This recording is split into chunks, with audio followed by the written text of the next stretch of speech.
നമ്മളത് കോടതിയെ സമീപിക്കാനും അവിടുത്തെ വോട്ടർമാർ കോടതിയെ സമീപിക്കാനുള്ള ഒരു ആലോചന നടക്കുന്നുണ്ട്.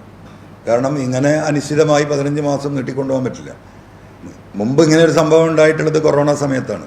അന്ന് കൊറോണ അത് റീസണബിൾ റീസണായിരുന്നു.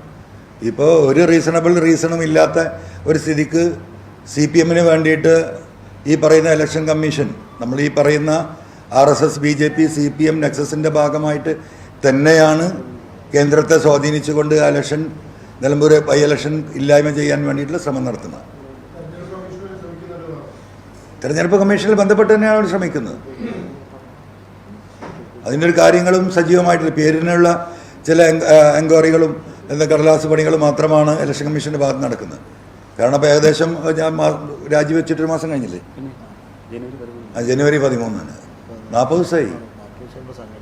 അതും ഇത്ര തെരഞ്ഞെടുപ്പ് അടുത്ത് നിൽക്കുന്ന ഒരു സമയത്ത് അത് ഡിക്ലെയർ ചെയ്യേണ്ട സമയമായി. ഇനിയിപ്പോൾ ഒരു നോമ്പിൻ്റെ റീസൺ പറയാം, 1 മാസം. ഇപ്പം എന്തായാലും ഏപ്രിൽ 2nd വീക്കിലോ 3rd വീക്കിലോ തെരഞ്ഞെടുപ്പ് നടന്നേ പറ്റൂ. അതിലപ്പുറം അത് പോകാൻ പാടില്ലല്ലോ. അല്ല, അത് വോട്ടർമാർ, ഞങ്ങളെല്ലാം സമീപിക്കുന്ന വോട്ടർമാർ അത് ആലോചിക്കുന്നുണ്ട്. അവരതിൻ്റെ ലീഗൽ ഒപ്പീനിയന് വേണ്ടി പരിശ്രമിച്ചുകൊണ്ടിരിക്കുകയാണ്.